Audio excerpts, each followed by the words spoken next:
जय जय श्री हरिवंश। प्रणाम। थोड़ी भगवत चर्चा करते हैं, चिंतन करते हैं एक बार प्रभु का नाम लेकर। श्री राधे गोविंदा मन भजले हरि का प्यारा नाम है। श्री राधे गोविंदा मन भजले हरि का प्यारा नाम है। गोपाला हरि का प्यारा नाम है। नंद लाला हरि का प्यारा नाम है।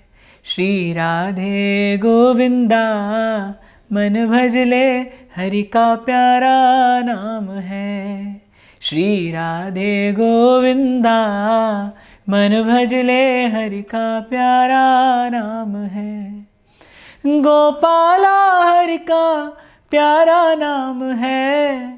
नंद लाला हरि का प्यारा नाम है।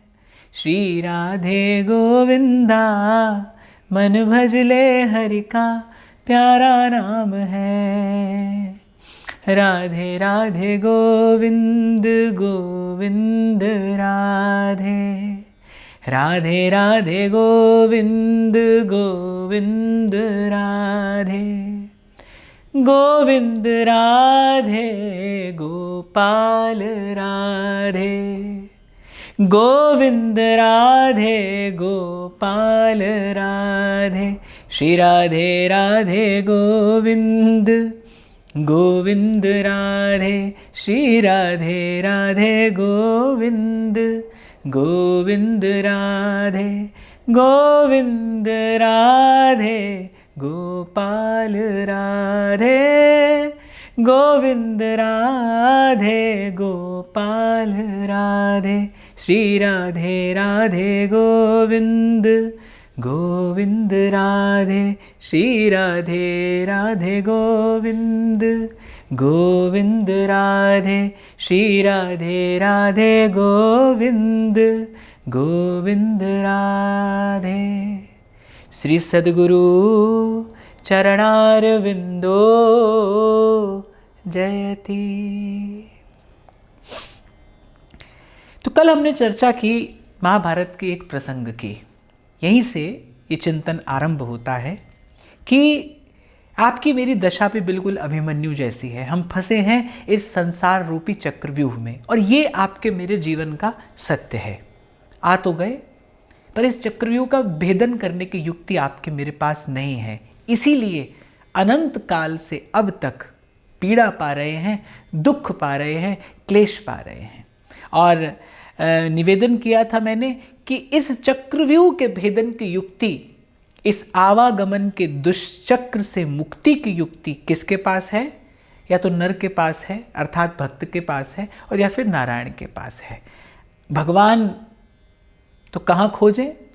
उन्हें तो केवल पुकारा जा सकता है। हाँ, इतना अवश्य है कि जब प्रभु को पुकारा जाता है आकुल होकर, व्याकुल होकर, जैसे कहीं भीड़ में खो जाता है ना एक बालक, एक अबोध बालक कहीं भीड़ में खो जाए और वो आकुल व्याकुल होकर अपनी माँ को पुकारता है। कोई खिलौना दे तो वो तोड़ देता है खिलौना, ना कोई खाने की वस्तु लेता है, न कोई और मनोरंजन का साधन। उसे उस समय केवल उसकी माँ चाहिए। वो बालक माँ के लिए आकुल है, व्याकुल है। ऐसे ही जब जीव केवल प्रभु के लिए व्याकुल होकर प्रभु को पुकारता है, फिर प्रभु उत्तर देते हैं। और प्रभु की तरफ से जब उत्तर आता है वो कैसा होता है? वो उत्तर आता है संत के रूप में, वो उत्तर आता है सत्संग के रूप में। तो मैं ये भी कहना चाहूँगा यहाँ पर, यदि जीवन में संत है, यदि जीवन में सत्संग है, तो समझना आपने व्याकुल होकर पुकारा है और प्रभु ने उत्तर दिया है। कुछ और नहीं है संत। सत्संग क्या है? ये प्रभु का दिया हुआ उत्तर ही तो है कि मैं हूँ, मैं आपके लिए हूँ, मैं लाया हूँ आपको सद्मार्ग पर। और मैं तो सदा आपसे कहता हूँ, वो लाया भी है और वो लेकर भी जाएगा, वो पहुँचा देगा। उसकी बड़ी कृपा है, उसका बड़ा अनुग्रह है। तो पुकारिए उसको, पर कैसे? व्याकुल होकर पुकारिए। जैसा मैंने आपको निवेदन किया ना, एक मेले में मान लो कहीं भीड़ में खो गया बालक, उसे माँ दिखाई नहीं पड़ रही। अब उसे कुछ नहीं चाहिए, ना उसे भोजन चाहिए, ना उसे व्यंजन चाहिए, ना उसे खिलौना चाहिए, उसे कुछ नहीं चाहिए, उसे केवल अपनी माँ चाहिए। बस ऐसे जब जीव व्याकुल होता है और वो केवल प्रभु को पुकारता है, प्रभु के लिए प्रभु को पुकारता है, जब जब नहीं बनती संसार के किसी भी सुख से बात, जब जब उपरत हो जाता है मन संसार के प्रत्येक व्यवहार से, जब जब आत्मा खोजती है अपना सुख और उसे केवल प्रभु के चरणों में ही विश्राम मिलता है। जैसे सूरदास कहते हैं, चकैरी चल चरण सरोवर जहाँ नहीं प्रेम वियोग। बड़ी प्यारी बात लगती है मुझे ये। श्री सूरदास जी कहते हैं अपने मन से, अरे मन पंछी अब वहाँ चल, उस प्रेम सरोवर में चल जहाँ पर फिर वियोग नहीं होता, जहाँ पर फिर वियोग जन्य पीड़ा नहीं है। जीवन में दुख क्या है? अगर कोई पूछे क्या होता है भाई दुख, तो मैं कहूँगा भगवान से दूर हो जाना, भगवान को भूल जाना, भगवान को विसार देना, विस्मृति ही दुख है। प्रभु से अपने संबंध की विस्मृति ही दुख है। इसीलिए जब हम संध्या की स्तुति करते हैं ना, तो नित्य कहते हैं श्री जी से, बिसरी हो न बिसारी हो, यही दान मोहे दे, हित हरिवंश के लाडले, मोहे अपनी करिले, बिसरी हो न बिसारी हो। खूब चिंतन करिए तो आप पाएंगे कि हाँ, प्रभु की विस्मृति ही दुख है, प्रभु की विस्मृति से ही दुख है, प्रभु की विस्मृति में ही दुख है। बस भगवान भूलें तो दुख है।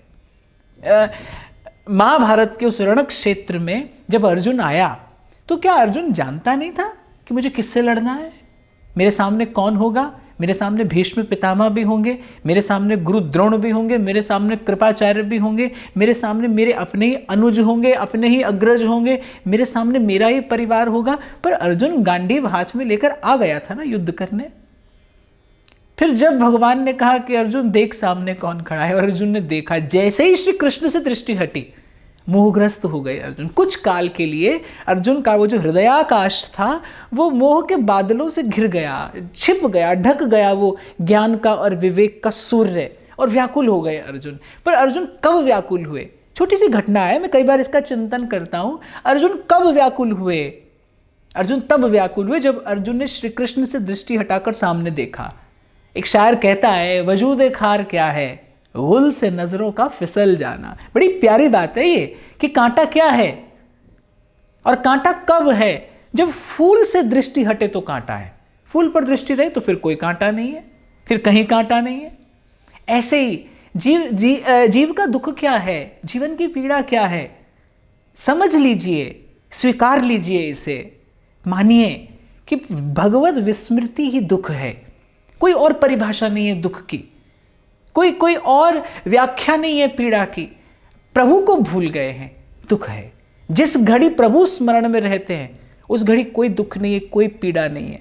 मैं तो ऐसा समझता हूं, घोर पीड़ा की स्थिति में भी, कोई सांसारिक पीड़ा हो, कोई व्यवहारिक कष्ट हो, उस घोर पीड़ा और कष्ट की स्थिति में भी अगर भगवान का स्मरण हो जाए तुरंत दुख दूर होता है। और मैं तो भाई पहले दिन से गा रहा हूं आपके साथ, हो ब्रज के नंदलाला, राधा जू के सांवरिया, सब दुख दूर हुए जब तेरा नाम लिया। और भाई मेरा अनुभव है, ऐसे कोई चुनौती नहीं है। हजारों लोगों को जब मैं अपने साथ ये गाते हुए देखता हूं, उस घड़ी कोई दुख नहीं होता, उस घड़ी दुख की छाया भी नहीं होती। जब आत्मा पुकारती है प्रभु को, जब स्मरण रहते हैं भगवान, तब कोई दुख नहीं है, कोई पीड़ा नहीं है। इसीलिए पहले भी शायद कभी मैंने निवेदन किया था कि सुख सुख लगे, दुख दुख लगे, ये तो ज्ञान है। हाँ, पर दुख में भी, पीड़ा में भी आनंद की अनुभूति होने लगे, ये भक्ति है। और भक्ति इतनी समर्थ है, भक्ति देती है ऐसा प्रसाद कि जब कभी दुख में भी, पीड़ा में भी आनंद की अनुभूति होने लगती है। लगता है कि ये भी कृपा प्रसाद है, ये भी कृपा प्रसाद है, ये भी मेरे प्रियतम की, मेरे प्रभु की मुझ पर कृपा है। ये जो भी हो रहा है मेरे हित के लिए हो रहा है। और ये भाव भीतर से बड़ा बल प्रदान करते हैं। ये भाव आपकी आत्मा को एक पोषण प्रदान करते हैं।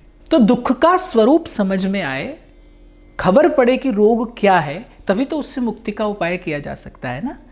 बहुत बार ऐसा होता है ना कि रोगी को कष्ट होता है, उसे पीड़ा है, लेकिन जो वैद्य है वो निरीक्षण नहीं कर पा रहा है, वो किसी निर्णय पर नहीं पहुंच पा रहा है कि भाई रोग क्या है, क्या औषधि दूं मैं इसे। बहुत बार ऐसा होता है। तो इसीलिए समझ लेना बहुत आवश्यक है कि पीड़ा है क्या, दुख क्या है। बस भगवान भूल गए हैं, विसार दिया हमने, प्रभु को विसार दिया। भगवत विस्मृति ही दुख है। इसीलिए गाता हूं मैं आपके साथ मिलकर, विसरो नाही दातार, अपना नाम देओ, नाम देओ, गुण गावा दिन रात, नानक चावे हो। विसरो नाही दातार, अपना नाम देओ, नाम देओ, गुण गावा दिन रात, नानक चावे हो। अब समझ आ गया कि भाई भगवत विस्मृति दुख है। अब इस रोग की औषधि क्या है कि भगवान का स्मरण सतत होता रहे। अब प्रश्न उठता है कि आखिर इस संसार में, इस व्यवहार में रहते हुए सतत स्मरण कैसे होता रहे। ये तो मैंने भी बहुत बार कहा, आपने भी बहुत बार सुना, खूब आपने भी सुना होगा, पढ़ा होगा कि भाई हाँ, प्रभु का सुमिरन करो तो सब दुख दूर होते हैं, प्रभु के सुमिरन में सदा आनंद है। पर कैसे इस संसार में रहते हुए, इस व्यवहार में रहते हुए, इस जगत में रहते हुए, इस प्रपंच के मध्य में रहते हुए कैसे सतत भगवत स्मरण होता रहे? क्या ये संभव है? क्योंकि संसार का स्मरण करने में तो आपको मुझे कोई प्रयास नहीं करना पड़ता ना। खुली आंख से भी संसार दिखता है, और दुर्दशा ये है कि बंद आंख से भी संसार दिखता है। स्वप्न भी तो संसार से ही संबंधित आते हैं, संसार का ही स्वप्न आता है। स्वप्न में भी कभी प्रभु की झलक नहीं मिलती। हमने तो कभी स्वप्न में भी प्रभु की छटा नहीं देखी। सपना भी संसार का ही देखता है मन। इसका अर्थ है कि आपकी मेरी सूक्ष्म चेतना में भी संसार ही तो रचा बसा है। तो संसार का स्मरण करने में कोई कष्ट नहीं है। प्रभु के स्मरण में तो बड़ा प्रयास करना पड़ता है, और वो प्रयास भी प्राय करके असफल ही होता है। कितनी बार बैठते हैं ध्यान के लिए, भजन के लिए, साधन के लिए, पर अधिकतर निराश ही उठ जाते हैं, रिक्त मन ही उठ जाते हैं हम। उसका कारण क्या है, और कैसे मुक्ति मिले, कैसे मुक्ति मिले इस पीड़ा से? कोई युक्ति है क्या? सब लोग केवल बात ही करते हैं कि हाँ भाई भगवान का भजन करो, इस संसार के मध्य में रहते हुए भी सतत भगवान का सुमिरन किया जा सकता है। अगर संसार की ओर देखो तो भाई ये लगभग असंभव प्रतीत होता है। जैसा मैंने कहा कि आप और मैं खुली आंख से भी संसार देखते हैं, और बंद आंख से भी आपको मुझे संसार ही दिखाई पड़ता है। माला हाथ में लेकर तो बैठ जाते हैं, पर मन साथ में लेकर चल नहीं पाते हैं। क्या नहीं होता ऐसा? हमारे साथ नित्य प्रति होता है ना। माला हाथ में लेकर तो हम बैठ जाते हैं, पर मन साथ चले तब तो भजन है, मन साथ चले तब तो सुमिरन है। और मन में संसार और संसार में मन, और ये ऐसा रच बस गया है भीतर बाहर कि जैसे दूध में पानी मिल जाता है ना, फिर न्यारा करना कठिन है। कठिन है, असंभव नहीं है। अच्छी बात आ गई चर्चा करते करते। दूध में पानी मिल जाए तो उसे अलग करना कठिन है, पर असंभव नहीं है। संभव है। कैसे? यदि हंस की वृत्ति हो जाए, हंस कर सकता है, उसके पास क्षीर नीर का विवेक है, वो दूध और पानी को न्यारा न्यारा कर सकता है। कबीर साहब कहते हैं, पहले ये मन काग था, करता जीवन घात, अब तो मन हंसा भया, मोती चुग चुग खात। अब मन हंस हो गया है। और एक काग मन है, एक हंस मन है, दोनों में भेद क्या है? एक का विवेक सोया है, एक का विवेक जगा है। कल इसी विषय पर मैंने चर्चा की थी कि विवेक जग जाए तो क्या है कोई रास्ता, कोई ऐसी विधि है जिससे जग जाए विवेक, और इस संसार में रहते हुए, सब कार्य करते हुए, सब व्यवहार भी करते हुए होता रहे भगवान का भजन, होता रहे स्मरण, न भूले भगवान, सतत भगवान की स्मृति होती रहे? क्या है कोई ऐसी विधि? एक संत की बात मुझे यहाँ पर याद आती है, मुझे बड़ी प्रिय लगी, हृदय को स्पर्श कर गई। एक संत से किसी ने पूछा कैसे हो भगवान का भजन, सतत भजन कैसे हो। ये एक और महत्वपूर्ण बात है, सतत भजन, सतत स्मरण, सतत सत्संग, तभी उसमें रसानुभूति होती है और फिर तभी रसानुभूति प्रगाढ़ होती है। धीरे धीरे उद्देश्य आपका मेरा यही हो कि सतत भजन हो, सतत स्मरण हो। नारद जी तो भक्ति सूत्र में कहते हैं कि भक्ति का लक्षण क्या है, तद विस्मरणम परम व्याकुलतेति, कि भगवान का विस्मरण होते ही कि मन चित्त व्याकुल हो जाए। जहां से आज मैंने चर्चा आरंभ की, जैसे खो जाए ना बालक मेले में, न दिखाई पड़े माँ और बालक व्याकुल हो जाए, रोने लगे, चिल्लाने लगे माँ माँ कहकर, ऐसे एक क्षण को भगवान भूलें और व्याकुल हो जाए मन चित्त। पर भाई अभी तो दूर तक ऐसी कोई स्थिति नहीं है आपकी मेरी। अभी तो हाँ, सत्संग में अधिक बैठना पड़ जाए, भजन में अधिक बैठना पड़ जाए, तब तो मन व्याकुल हो जाता है। संसार में कहाँ मन व्याकुल होता है। कितनी बार संसार की ठोकर खाते हैं, पर देखता तो मन संसार की ओर ही है, चाहता तो मन संसार को ही है, इच्छा तो उसी संसार की है। ये जो भीड़ लगी है तीर्थों में, ये किसकी भीड़ है? मुझे तो नहीं लगता भक्तों की भीड़ है, ये संसार की कामनाओं की ही तो भीड़ है, ये संसार के मनोरथों की ही तो भीड़ है। तो अभी तो भाई स्थिति विपरीत है। भक्ति कैसी है कि जब अपने इष्ट का, आराध्य का विस्मरण होते ही मन व्याकुल हो जाए। और अभी हमारी स्थिति कैसी है कि अधिक ध्यान में बैठना पड़ जाए, भजन में बैठना पड़ जाए तो मन उछलता है, तब मन व्याकुल होता है कि बस अब उठ जाएं, अब छोड़ें, अब उठ जाएं, बस बहुत हो गया भाई, बहुत हो गया। अभी तो आपकी मेरी स्थिति, आपकी मेरी दशा ऐसी है। तो खैर इसी का परिष्कार करना है, इसी का सुधार करना है, और ये संभव है ऐसी युक्ति है, संत बताते हैं, संत बताते हैं। इसीलिए मैंने चर्चा में आरंभ में कहा कि इस चक्रव्यूह के भेदन की युक्ति या तो नर के पास है या नारायण के पास है, या भक्त के पास है या भगवान के पास है। भक्त बताता है ऐसी युक्ति, हाँ भगवान जल्दी से बताते नहीं। इसीलिए मोते अधिक संत कर लेख, राम ते अधिक राम कर दासा। इसीलिए सहजो बाई कहती है राम तजूं गुरु न बिसारूं, गुरु के सम हरि को न निहारूं। किसी ने कहा भाई ऐसा क्यों? तो सहजो बाई कहती है हरि तो कुटुंब जाल में घेरी, गुरु ने काटी ममता मेरी। हरि ने 5 चोर दिए साथा, गुरु ने लई बचाए अनाथा। भजवे को दोई सुघर के हरि के हरिदास। और मैं कहता हूँ इसमें से भी एक चुनना हो तो फिर प्रभु के भक्त को ही चुनना चाहिए, हरि का दास ही चुनना चाहिए। बार बार वर मांगे हूँ, हर्ष देहु श्रीरंग, पद सरोज अनपायनी, भक्ति सदा सतसंग, सदा सतसंग, सदा सतसंग। भक्ति कर दीप प्रेम कर बाती, साधु संगति करो दिन राती। मेरे कबीर साहब कह रहे जब तब साधु तारसी। कहते मैं निर्णय दे देता हूं भाई, जीव का जब उद्धार करेगा साधु करेगा, संत करेगा, जब तब साधु तारसी और सकल परपंच। तो किसी ने पूछा संत से, बोले महाराज कोई है ऐसी युक्ति कि सतत भगवान का भजन होता रहे, सतत स्मरण होता रहे? तो संत ने कहा सतत अर्थात? तो उस व्यक्ति ने कहा कि जैसे संसार का सतत स्मरण होता है ऐसे भगवान का सतत स्मरण होता रहे। संत हंस दिए, बोले हाँ ऐसी युक्ति है। तो संत ने कहा एक प्रश्न तुमसे पूछते हैं, ये संसार जो बसा मन में कैसे बसा? बसाने का प्रयास किया? तो कहा नहीं, संसार को देखते रहे, संसार को सुनते रहे, संसार में रहे, संसार में रमे रहे, और रमते रमते रम गए संसार में, होते होते संसार के ही हो गए। मन संसार में लग गया, संसार मन में आ गया, बस ये देखते सुनते ही तो हो गया। जब बालक जन्म लेता है तो किसे पहचानता है? सबसे पहले बालक केवल माँ को पहचानता है, फिर धीरे धीरे पिता से परिचय होता है, फिर धीरे धीरे और बड़ा होता है तो परिवार से परिचय होता है। ऐसे ही तो धीरे धीरे संसार में रहते, हंसते खेलते, संसार को देखते, संसार से सुनते, ऐसे ही तो संसार मन में आ जाता है ना। तो संत ने कहा भाई संसार कैसे बसा है भीतर? देखते सुनते ना।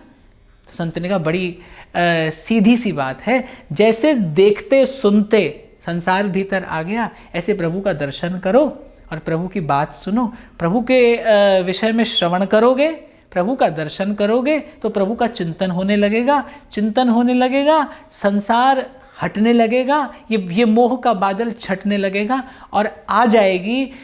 एक दिन आते आते ऐसी स्थिति भी आ जाएगी जब सतत स्मरण होने लगेगा। तो जैसे मन संसार में लगा है ना, भगवान में भी लगने की विधि वही है, युक्ति वही है। बुल्लिया रबदा की पौना एथो पुटना ते एथे जाना, बिल्कुल ठीक वही युक्ति है। जैसे संसार में मन लगा है ऐसे ही भगवान में लगेगा। संसार को देखते सुनते संसार में मन लग गया, भगवान के बारे में सुनोगे, प्रभु का दर्शन करोगे तो प्रभु का चिंतन और स्मरण होगा। मैं तो कई बार आपसे कहता हूं कि भाई संसार के विषय में श्रवण करोगे तो संसार मन में आएगा। बड़ी सीधी सी बात है, शब्द की शक्ति है।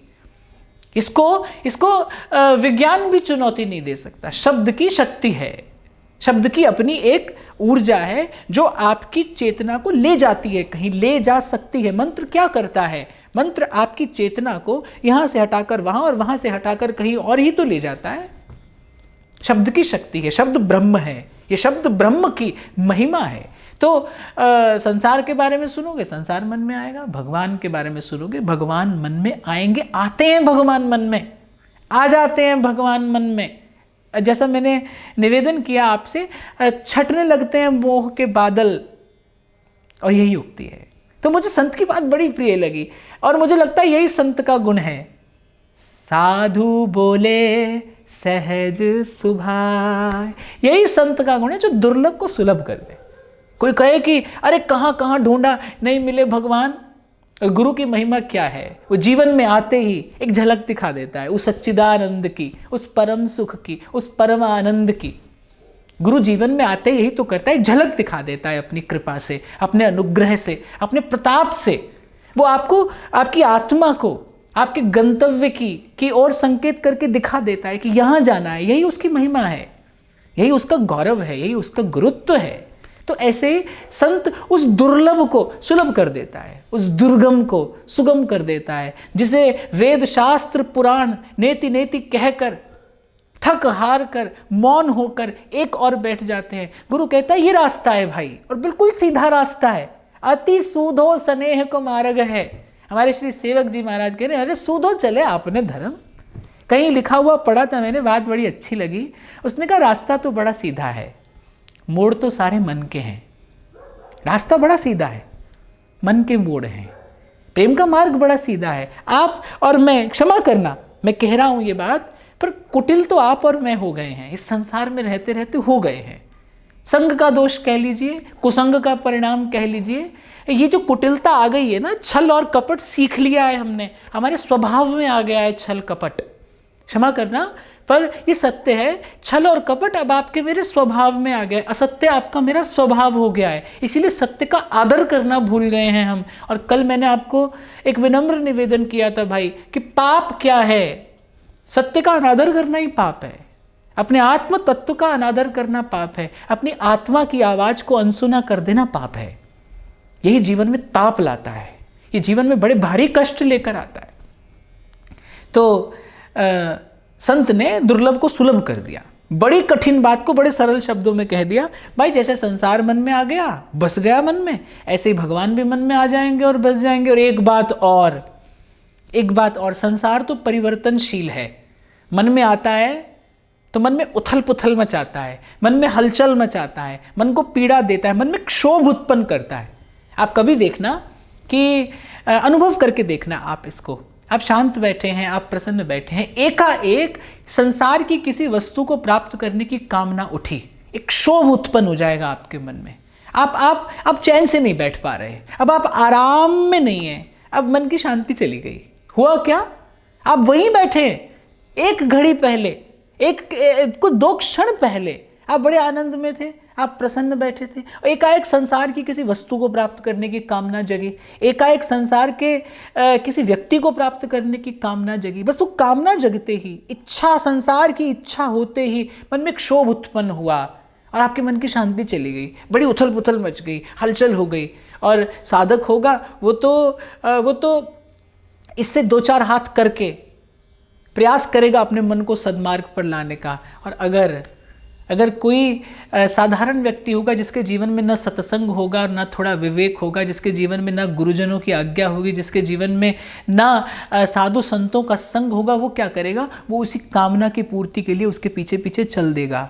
और आपको स्मरण हो, जहाँ से मैंने कल की चर्चा आरंभ की थी, बस पहला पग उठाने में ही स्वतंत्र हैं आप और मैं, फिर तो उसी मार्ग पर जाना है। वो जाने कहाँ लेकर जाएगा, फिर वो जाने कहाँ लेकर जाएगा। कबीर साहब कहते हैं, पत्ता टूटे डार सो बहर न लागे बार।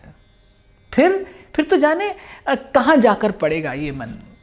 और ये बात मैं भयभीत करने के लिए बिल्कुल नहीं कह रहा हूँ, पर ये बात जागृति के लिए, ये बात सावधानी के लिए, समझ लेना, जान लेना अत्यंत आवश्यक है कि एक गलत निर्णय जीवन में बड़ा भारी नकारात्मक परिवर्तन ला सकता है, ले आता है। भटकते भटकते जीव भटक जाता है, भूलते भूलते पथ भ्रष्ट हो जाता है। इसलिए सतत सावधान रहने की परम आवश्यकता है। जैसा मैंने कहा, सतत भजन हो। सतत भजन कौन करेगा? जो सतत सावधान है वही सतत भजन करेगा। ये बात थोड़ी कठोर मालूम पड़ सकती है। जो आपके मेरे जैसे लोग हैं, जो अभी रचे बसे ही हैं संसार में, उन्हें ये बात सुनने में बड़ी कठिन लगेगी, बड़ी कठोर लगेगी कि अरे भाई कैसे हो जाए ऐसा। पर ऐसा होता है, ऐसा हो सकता है। और ऐसा हो तभी भजन का सुख है, ऐसा हो तभी सुमिरन का आनंद है। तो युक्ति क्या है? जैसे खूब संसार को देखा सुना, अब भगवान का दर्शन करिए। श्रवणम कीर्तनम विष्णु स्मरणम पाद सेवनम अर्चनम वंदनम दास्यम सख्यम आत्मनिवेदनम। श्रीमद् भागवत में वर्णित ये नवदा भक्ति का सूत्र है, ये वस्तुतः सूत्र ही है, फॉर्मूला, विधि। कहाँ से चलना है, किस दिशा में आगे बढ़ना है, क्या होगा और क्या क्या घटेगा। इसीलिए कल कहा था मैंने कि भक्ति दैवी संपदा से जीव को विभूषित करती है। जैसे अपने प्रियतम से प्रथम मिलन से पूर्व एक कन्या सुसज्जित करती है, स्वयं को सुंदर श्रृंगार करती है, ऐसे ही अपने प्रियतम प्रभु से जब जीव मिलता है तो उससे पहले भक्ति उसका सुंदर श्रृंगार करती है, दिव्य श्रृंगार करती है, दैवी संपद से विभूषित करती है भक्ति जीव को। तो जितनी बार मैं चिंतन करता हूँ इस एक सूत्र का, उतनी बार कोई नया भाव, कोई नया विचार प्राप्त होता है। हालांकि पहले कई बार नवदा भक्ति की चर्चा हुई, पर मुझे लगता है भक्ति की चर्चा जितनी हो उतनी कम है। भक्ति की चर्चा में ही भगवान प्रकट होते हैं, भक्ति की चर्चा में भगवत भाव प्रकट होता है। तो प्रभु की कृपा से जो चिंतन, जो प्रसाद प्राप्त हुआ, वही वितरण करूंगा मैं आपको। तो बात ये चल रही थी कि क्या सतत भगवान का भजन संभव है? कैसे? बड़ी सीधी बात है, खूब देखिए और खूब सुनिए। सबसे पहली बात क्या करिए? श्रवणम, सुनिए। और कल मैंने कहा था मनोयोग पूर्वक सुनिए, ध्यान से सुनिए। जैसा अभी मैंने कहा ना, माला हाथ में लेकर तो चल दिए पर मन साथ में लेकर नहीं चल पाए। ऐसे ही सुनने तो बैठ गए, पर कभी कभी होता है कि बड़े दीर्घ काल के परिश्रम के बाद भी कुछ हाथ नहीं लगता। उसका कारण यही है कि मन साथ नहीं चल पाया। विश्वास रखिए, श्रद्धा युक्त हो। ये श्री सेवक जी महाराज श्रवण की युक्ति बताते हैं। क्या कहते हैं? श्रोता सोई परम सुजान, सुनत चित रति करे। ये एक पंक्ति बहुत बड़ा संदेश देती है। ये उपदेश भी है और ये संदेश भी है। सेवक जी कहते हैं कि कैसा होना चाहिए श्रवण, कैसा हो श्रोता? श्रोता सोई परम सुजान, सुनत चित रति करे। कि वही चतुर है, वही सुजान है जो सुने और जो श्रवण किया है उससे अनुराग हो जाए। एक बात समझ लीजिए, आपने तभी सत्संग सुना। अपना आकलन, अपना विश्लेषण, अपना निरीक्षण आप स्वयं करिएगा। आपको करना चाहिए और हमेशा करना चाहिए। साधक का प्रथम कर्तव्य है कि अगर अनुराग हुआ प्रभु से, तभी आपने सुना है। आपका श्रवण वस्तुतः तभी हुआ है यदि यदि जिस विषय का आपने श्रवण किया है उस विषय में आपकी अनुरक्ति, उस विषय में आपकी प्रीति, उस विषय में आपकी रीति बढ़ी है, तभी आपने श्रवण किया है। और किसी भागवत के मुख से, किसी भक्त के मुख से, किसी संत के मुख से अगर भगवत वार्ता श्रवण करने को मिले तो मुझे तो लगता है कि ये अमोघ है, ये कभी निष्फल नहीं जाता, ये कभी व्यर्थ नहीं जाता।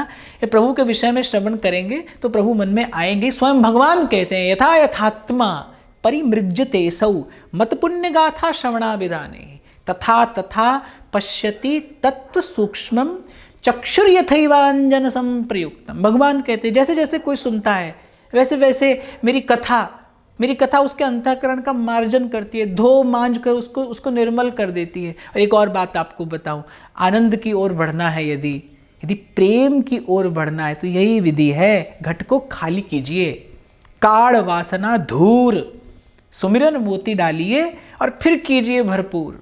सबसे पहले घट को खाली कीजिए, वो जो कचरा भर लिया है ना आपने मैंने जाने अनजाने में, सबसे पहले उसको खाली कीजिए, घट को खाली कीजिए। और घट को खाली करने की क्या विधि है? श्रवणम। सुनिए, भगवान की बात सुनिए। वो जो भगवत कथा है, यही कथा की महिमा है, यही कथा की कृपा है। जो अबोध, जो मूढ़ लोग नहीं जानते, जो इसे केवल कोरी कहानी समझकर और अनदेखा करते हैं, वो जानते नहीं वस्तुतः कि कथा की महिमा क्या है। इन शब्दों में, इन शब्दों के साथ कोई जा रहा है आपके भीतर, जो बड़ा कृपालु है, बड़ा दयालु है, वो अनुग्रह करेगा और धो मांझ कर आपके अंतःकरण को अनुकूल कर देगा, अपने अनुरूप बना लेगा। तो सुनिए, मनोयोग पूर्वक सुनिए, और मैं तो कहूँगा पीजिए इस रस को, कर्णपुटों से पीजिए। जैसे जैसे मरुस्थल में कोई प्यासा जल मिलने पर प्रसन्न होता है ना, और जिस प्रकार वो जल पीता है, उसी प्रकार भगवत कथा का, इस अमृत का पान करिए। ये प्रथम चरण है। सतत भगवान का स्मरण हो, ये संसार रूपी दुख, ये बंधन सदा सदा के लिए छूट जाए, जीव विनिर्मुक्त हो जाए, जीवन मुक्ति की ओर बढ़ाया जाने वाला ये सबसे पहला कदम है। आपको एक बात बताऊं, जब श्री राम अपने धाम जाने लगे तो सब अयोध्या वासियों को संग ले लिया, अपने समस्त परिकर को प्रभु संग लेकर जा रहे हैं। श्री हनुमान जी को कहा आप कलयुग के अंत तक यहीं रहेंगे। किस लिए? साधु संतों की रक्षा करने के लिए। इसीलिए गोस्वामी जी कहते हैं साधु संत के तुम रखवारे, असुर निकंदन राम दुलारे। आप संत भक्तों के भजन की भाव की रक्षा करने के लिए कलयुग के अंत तक यहीं रहेंगे। तो श्री हनुमान जी के नेत्र अश्रु पूरित हो गए, जबकि उनके जैसा सेवक कोई ना हुआ और न कोई होगा। प्रभु की आज्ञा ही जिनका धर्म है, जिनका जीवन है, जिनका प्राण है। हनुमान जी के नेत्र अश्रु पूरित हो गए। प्रभु कोई आधार देते जाइए। तो श्री राम कहने लगे कि कथा, हमारी कथा श्रवण करते रहना। बस हनुमान जी कहते रहते हैं और गाते रहते हैं। तो कैसे हैं हनुमान जी? अगर मैं कहूँ कि हनुमान जी कैसे रहते हैं इस संसार में, तो कहते भी रहते हैं और सुनते भी रहते हैं। जहाँ कथा होती है वहाँ श्रवण करने पहुँच जाते हैं, और जब कथा नहीं होती तो भज श्री राम, भज श्री राम, श्री राम जय जय राम। प्रभु के नाम का सतत कीर्तन करते हैं, उनका गुण गाते हैं। सुनाने वाला मिल जाए तो सुन लेते हैं, सुनने वाला मिल जाए तो सुना देते हैं। और इसी प्रकार कहते सुनते इस संसार में, इस संसार के मध्य रहते हुए अपने प्रभु के, अपने आराध्य के चरणों में सतत उनका मन प्रतिष्ठित रहता है, प्रतिस्थापित रहता है। तो प्रथम चरण जीवन मुक्ति की ओर पढ़ाया जाने वाला ये प्रथम चरण है। श्रवण करिए, मनोयोग पूर्वक श्रवण करिए। और मैं तो कहूँगा श्रवण से आरंभ करिए और फिर वहाँ पहुँचिए जहाँ पर आप इस अमृत रस का पान करने में समर्थ हो जाएं, जहाँ रोम रोम तृप्त हो, जहाँ आत्मा, जहाँ मन मयूर नृत्य कर उठे। रस से भरे बादल को, जल से भरे बादल को देखकर जैसे मयूर नाचता है ना, ऐसे आपको मन मयूर भी नृत्य करने लगे, जैसे प्रभु का गुण श्रवण करें। क्षमा करना, सुनते तो आप और मैं हैं, और यहाँ मैं ये कहना चाहूँगा कि आप लोग बड़े अच्छे श्रोता हैं, आप बड़े अच्छे से सुनते हैं, पर अभी हमें और आगे जाना है। हमें श्रवण से रसपान की ओर आगे बढ़ना है, और ये संभव है।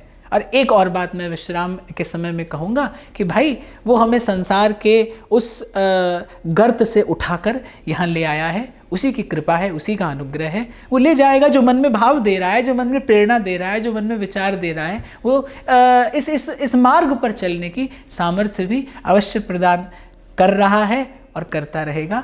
तो प्रथम चरण श्रवण, और कैसा श्रवण? श्रवण आरंभ हो, श्रवण से हमें रसपान की ओर बढ़ना है, जब कर्ण पुटों से हम इस अमृत का पान करें। इसके बाद क्या होगा, इसकी चर्चा कल करेंगे। श्री हरिवंश। प्रणाम।